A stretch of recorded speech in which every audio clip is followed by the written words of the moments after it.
Hello friends, welcome back to our YouTube channel. तो आज से हम हिमाचल प्रदेश की जीरो टू हीरो की एक सीरीज़ शुरू कर रहे हैं, जिसमें हम हिमाचल के हर एक टॉपिक के फुल नोट्स प्रोवाइड करवाएंगे। यह सीरीज़ आपके हिमाचल के हर एक एग्ज़ाम में हेल्पफुल रहेगी। अगर आपने चैनल को अभी तक सब्सक्राइब नहीं किया है तो चैनल को सब्सक्राइब जरूर करें, ताकि आने वाली वीडियो की नोटिफिकेशन आप तक पहुंच सके। के एंड में हमें जरूर बताएं कि आपको हमारी वीडियो कैसी लगी। तो चलिए शुरू करते हैं। तो सबसे पहले हम डिस्कस करेंगे इसका नामकरण, कि हिमाचल प्रदेश का नामकरण किसके द्वारा किया गया है। तो हिमाचल प्रदेश का नामकरण आचार्य दिवाकर दत्त शर्मा के द्वारा किया गया है, या यूं कह सकते हैं कि हिमाचल प्रदेश का जो नामकरण हुआ है वह आचार्य दिवाकर दत्त शर्मा ने सुलझाया है। हिमाचल प्रदेश दो शब्दों से मिलकर बना है, हिम प्लस अचल, जिसमें हिम का अर्थ है बर्फ तथा अचल का अर्थ है पर्वत। अर्थात हम कह सकते हैं कि हिमाचल का अर्थ है बर्फ के पर्वत या बर्फ के पहाड़। हिमाचल प्रदेश के अन्य नाम, तो हिमाचल प्रदेश को अन्य नामों से भी जाना जाता है, जैसे देवभूमि, सेवभूमि और फल राज्य।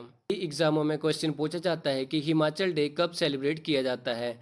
तो हिमाचल प्रदेश का राज्य दिवस 15 अप्रैल को सेलिब्रेट किया जाता है, क्योंकि 15 अप्रैल 1948 को इस छोटी बड़ी रियासतों को मिलाकर हिमाचल प्रदेश का गठन किया गया था। जब हिमाचल प्रदेश का गठन हुआ था तो उसमें हिमाचल प्रदेश में कुल 4 जिले थे, जिनमें चंबा, महासू, मंडी और सिरमौर जिला था। तो हिमाचल प्रदेश की दो कैपिटल्स हैं, जिनमें शिमला और धर्मशाला है। शिमला को समर कैपिटल बनाया गया है और धर्मशाला को विंटर कैपिटल। शिमला में गर्मियों के समय विधानसभा का सत्र बैठता है और इस समय विधानसभा का सत्र धर्मशाला में होता है।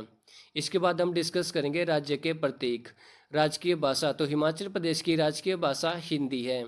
अगर एग्जाम में क्वेश्चन पूछा जाए कि हिमाचल प्रदेश का राजकीय पशु क्या है, तो हिमाचल प्रदेश का राजकीय पशु हिम तेंदुआ मीन्स स्लो लेपर्ड है। ये पक्षी जुजुराना मीन्स वेस्टर्न ट्रोगोपान है। ये पुष्प, तो हिमाचल प्रदेश का राजकीय पुष्प गुलाबी बुरांस और हिमाचल प्रदेश का राजकीय खेल वॉलीबॉल है, जबकि हिमाचल प्रदेश का राजकीय वृक्ष देवदार है। एग्जाम में पूछा गया था कि हिमाचल प्रदेश का राजकीय खेल कौन सा है, तो हिमाचल प्रदेश का राजकीय खेल वॉलीबॉल है। इसके बाद हम डिस्कस करेंगे कि हिमाचल प्रदेश को राज्य का दर्जा कब दिया गया था। तो हिमाचल प्रदेश को राज्य का दर्जा 25 जनवरी 1971 को प्रदान किया गया था। हिमाचल प्रदेश भारत का 18वां राज्य बना था। हिमाचल प्रदेश की विधानमंडल कैसी है। इसकी विधानमंडल एक सदनीय है। हिमाचल प्रदेश में विधानसभा की कुल 68 सीटें हैं। एग्जाम में क्वेश्चन पूछा जाए कि हिमाचल प्रदेश की कौन सी डिस्ट्रिक्ट में विधानसभा की सबसे ज़्यादा सीटें हैं, उसका सही आंसर होगा कांगड़ा, क्योंकि कांगड़ा में विधानसभा की सबसे ज़्यादा सीटें हैं। कांगड़ा में 15, मंडी में 10, शिमला में 8, हमीरपुर, ऊना, सिरमौर, सोलन में 5-5 और कुल्लू और बिलासपुर में 4 है, जबकि किन्नौर और लाहौल स्पीति में इनकी संख्या 1-1 है।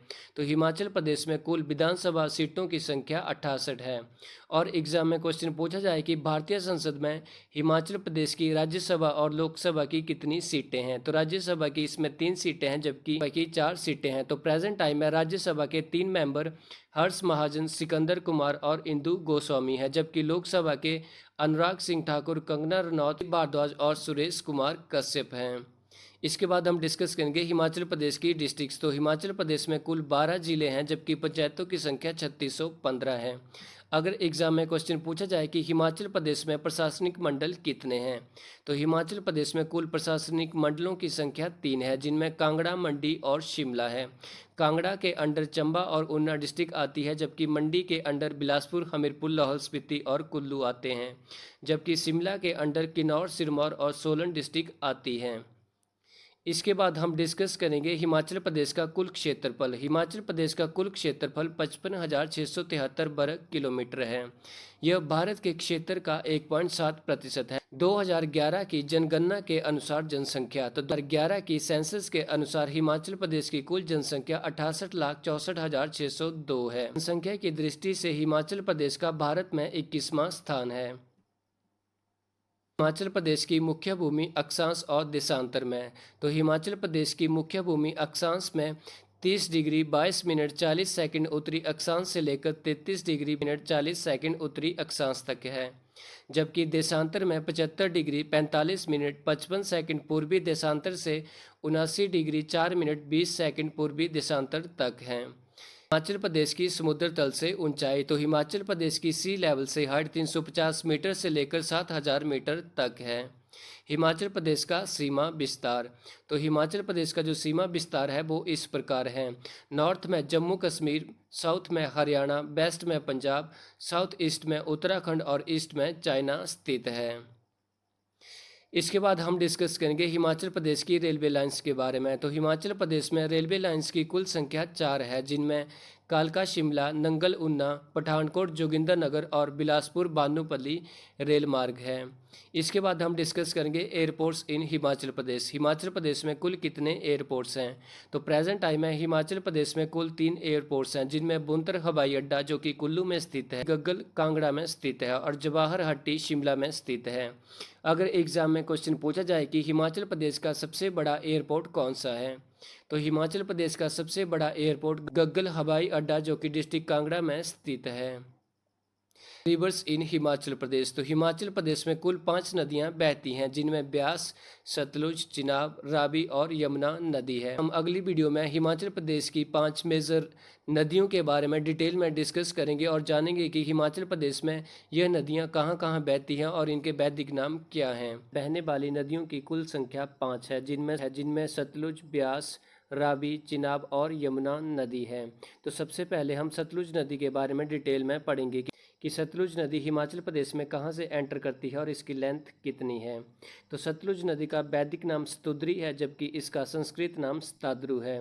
अगर एग्जाम में क्वेश्चन पूछा जाए कि सतलुज नदी का उद्गम स्थल क्या है, तो सतलुज नदी का उद्गम स्थल मानसरोवर झील, राजस्थान, तिब्बत है। ये हिमाचल प्रदेश में शिपकिला दर्रा किन्नौर से हिमाचल प्रदेश में एंटर करती है। और अगर एग्जाम में क्वेश्चन पूछा जाए कि सतलुज नदी हिमाचल प्रदेश को कहाँ छोड़ती है, नदी हिमाचल को भाखड़ा गांव में छोड़ती है और पंजाब में प्रवेश कर जाती है। हिमाचल प्रदेश में प्रवाह क्षेत्र मीन सतलुज नदी हिमाचल प्रदेश में कितनी बहती है। तो सतलुज नदी की कुल लंबाई हिमाचल प्रदेश में 360 किलोमीटर है। सतलुज की सहायक नदियां बसपा और स्पीति है। कई एग्जामों में यह क्वेश्चन पूछा गया है कि स्पीति किसकी सहायक नदी है, तो स्पीति सतलुज नदी की सहायक नदी है। प्रमुख कस्बे। सतलुज नदी के किनारे प्रमुख कस्बे कल्पा, रामपुर, शिमला, तत्तापानी और बिलासपुर है। सतलुज नदी के ऊपर भाखड़ा बांध का निर्माण हुआ है। भाखड़ा बांध का कार्य 1955 में शुरू हुआ था और इसका कार्य 1963 में पूरा हुआ था। भाखड़ा बांध बनने के कारण बिलासपुर में गोविंद सागर झील का निर्माण होता है। एग्जाम में क्वेश्चन पूछा जाए कि गोविंद सागर झील का निर्माण किस नदी पर हुआ है, तो इसका राइट आंसर होगा सतलुज नदी। विद्युत परियोजनाएं। तो सतलुज नदी के ऊपर नाथपा जाखड़ करछम बागतू जल विद्युत परियोजना है। नाथपा जाखड़ी की क्षमता 1500 मेगावाट है। समय में क्वेश्चन पूछा जाता है कि हिमाचल प्रदेश की सबसे लंबी नदी कौन सी है, तो हिमाचल प्रदेश की सबसे लंबी नदी सतलुज नदी है।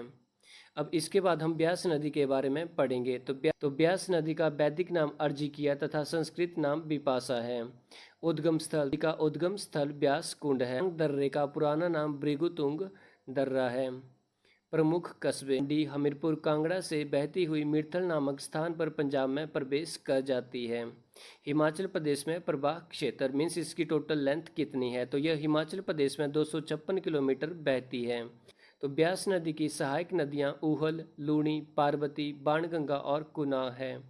पिछले एक एग्जाम में क्वेश्चन पूछा गया था कि ऊहल किस नदी की सहायक नदी है, तो ऊहल ब्यास नदी की सहायक नदी है। प्रमुख कस्बे नदी के किनारे डिस्ट्रिक्ट कुल्लू, मंडी, हमीरपुर और कांगड़ा बसे हैं। मंडी में पंडोह डैम का निर्माण ब्यास नदी के ऊपर हुआ है। डैम से 13.16 किलोमीटर लंबी 2 सुरंगों से पानी कौल डैम बिलासपुर में डाला गया है। इस नदी के ऊपर पौंग डैम जो कि कांगड़ा में स्थित है उसका निर्माण हुआ है। अगर एग्जाम में क्वेश्चन पूछा जाए कि पौंग डैम का निर्माण किस वर्ष हुआ है, तो पौंग डैम का निर्माण 1975 में हुआ है। जल विद्युत परियोजनाएं। तो ब्यास नदी के ऊपर जल विद्युत परियोजनाएं बिनबा, बनेड़, ऊहल, लारजी, पौंग, दौला सिद्ध जैसी जल विद्युत परियोजनाएं हैं। अब इसके बाद हम रावी नदी के बारे में पढ़ेंगे। तो रावी नदी का वैदिक नाम परशुनी है, जबकि इसका संस्कृत नाम इरावती है। कई एग्जामों में ये क्वेश्चन पूछा गया है कि रावी नदी का वैदिक नाम क्या है, तो रावी नदी का वैदिक नाम परशुनी है। उद्गम स्थल तो रावी नदी बड़ा बंगाल बादल और तंतगिरी हिमखंडों से निकलती है और इसकी लंबाई हिमाचल प्रदेश में 158 किलोमीटर है। यह चंबा के खैरी नामक स्थान से निकलकर जम्मू कश्मीर में प्रवेश कर जाती है। रावी नदी की सहायक नदियां तो रावी की सहायक नदियां बादल, तंतगिरी, स्यूल और साहो है। प्रमुख कस्बे तो रावी नदी के किनारे चंबा और बरमौर शहर बसा हुआ है। जल विद्युत परियोजनाएं तो चमेरा वन और चमेरा टू दो जल विद्युत परियोजनाएं हैं जिनकी क्षमता 2180 मेगावाट है। इसके बाद हम डिस्कस करेंगे चिनाब नदी। तो चिनाब नदी का वैदिक नाम अस्किनी है। चंदर और बागा नदी तांडी में मिलकर चिनाब नदी का निर्माण करती हैं।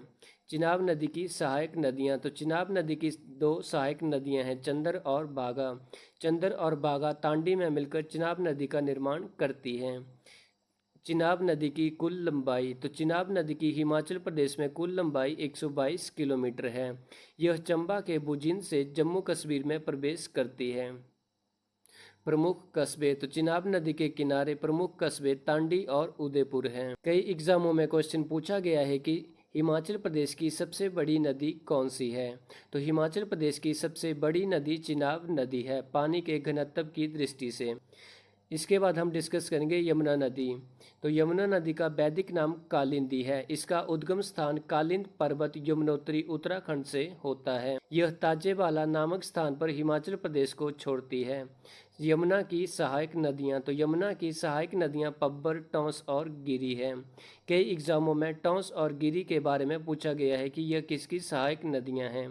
तो पब्बर, टॉन्स और गिरी यमुना की सहायक नदियां हैं। यमुना नदी की हिमाचल प्रदेश में कुल लंबाई 22 किलोमीटर है। प्रमुख कस्बे के किनारे पौंटा साहिब और सिरमौर बसा हुआ है। अगर एग्जाम में क्वेश्चन पूछा जाए हिमाचल प्रदेश में बहने वाली सबसे छोटी नदी कौन सी है, तो हिमाचल प्रदेश की सबसे छोटी नदी यमुना नदी है। Thanks for watching this video.